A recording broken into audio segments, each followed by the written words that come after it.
राजस्थान की एक पूरी युवा पीढ़ी के भविष्य को अंधकार में ले जाने की, राजस्थान की जनमानस की व्यवस्था के प्रति आस्था को धूल में मिलाने की एक बड़ी कुत्सित एवं घृणित षड्यंत्र के एक मुख्य सूत्रधार बाबूलाल पुत्र नाथाराम को असम के कामाख्या मंदिर से वापस आते समय गिरफ्तार करने में जोधपुर रेंज की साइक्लोनर टीम और एसओजी की टीम को संयुक्त रूप से एक सफलता मिली है। एक बहुत ही बड़ा घोटाला, महाघोटाला, जो कई भर्ती प्रक्रियाओं में फर्जी सर्टिफिकेट के आधार पर फर्जी अभ्यर्थियों को चयनित कराने का एक बहुत बड़ा गोरखधंधा लंबे समय तक चलता रहा था, जिसके तहत शारीरिक शिक्षक भर्ती परीक्षा के मामले में एसओजी में एक प्रकरण दर्ज हुआ। स्कूल व्याख्याता परीक्षा के संबंध में 2 प्रकरण आरपीएससी के द्वारा दर्ज कराए गए अजमेर में, और इन सभी में एक ही तौर तरीका सामने आ रहा था कि जो भी अभ्यर्थी परीक्षा में बैठ रहे थे उनको संदिग्ध विश्वविद्यालयों से बैक डेट में फर्जी प्रमाण पत्र दिलवाए जा रहे थे।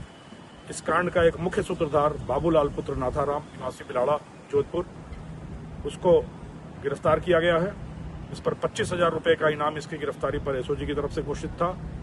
यह स्वयं जोधपुर के लूणी इलाके में राजकीय माध्यमिक विद्यालय में अंग्रेजी का वरिष्ठ शिक्षक था और अनगिनत विश्वविद्यालयों से अनगिनत विद्यार्थियों को अनगिनत फर्जी प्रमाण पत्र दिलाकर फर्जी तरीके से चयनित कराने का एक जघन्य अपराध इस अपराधी के द्वारा किया गया, जिस कारण इस पर 25,000 रुपए का इनाम भी दर्ज था। पर यह बेहद सतर्क और चालाक अपराधी नाम सामने आने के बाद से ही लगातार फरार चलता रहा और कहते हैं 900 चूहे खाकर बिल्ली हज को चली।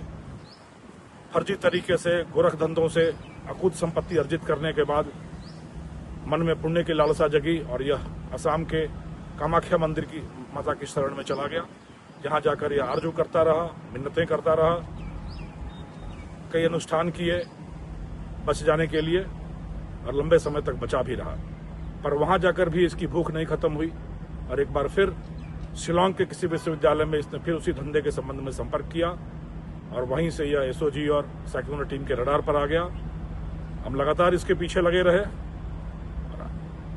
पकड़े जाने के पहले कामाख्या मंदिर से चलकर दिल्ली के आनंद विहार को चलने वाली एक्सप्रेस ट्रेन के वातानुकूलित डब्बे में या AC2 कंपार्टमेंट में बैठा रहा।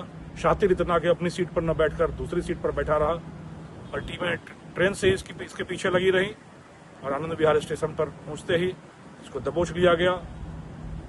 इसकी पूछताछ से कई सनसनीखेज बड़े बड़े खुलासे सामने आ रहे हैं और हम उम्मीद करते हैं कि इसी के साथ इस बड़े गोरखधंधे का, इस बड़े षड्यंत्र, इस बड़े घोटाले का एक बड़ा पटाक्षेप होगा। इसी की गिरफ्तारी के साथ समस्त राज जो इसके पास पड़े हुए हैं उनका खुलासा होगा, षड्यंत्र के तार से तार जोड़े जाएंगे और एक बार फिर हम पूरे राजस्थान की युवा पीढ़ी को और यहाँ की जनता को यह आश्वस्त करना चाहते हैं, यह जो भी षड्यंत्र हुआ, साजिश हुई, यह घोटाला हुआ, यह सिर्फ एक अपवाद था।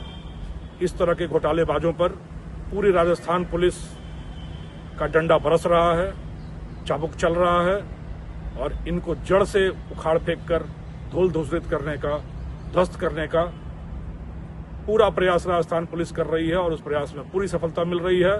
पूरी युवा पीढ़ी का भविष्य उजाले की ओर है। हमारी व्यवस्था बिल्कुल स्वच्छ, निष्पक्ष एवं पारदर्शी है।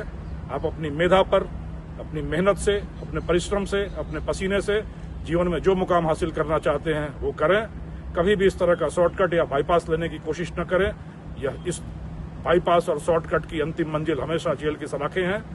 इसलिए अपनी मेधा से, अपनी मेहनत से, अपने परिश्रम से, पसीना बहाकर, मनोयोग से जिन जीवन में जो भी पाना चाहते हैं उसको पाएं और इस तरह के शरारती तत्व जो कुत्सित और घृणित अपराध कर रहे हैं उन पर पूरी तरीके से राजस्थान पुलिस का शिकंजा कस चुका है।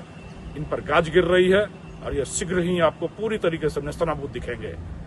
हमारी व्यवस्था हमेशा पारदर्शी है, निष्पक्ष है, स्वच्छ है और इसको ऐसा बनाए रखने के लिए पूरी राजस्थान की व्यवस्था, राजस्थान की पुलिस कटिबद्ध है। जय हिंद।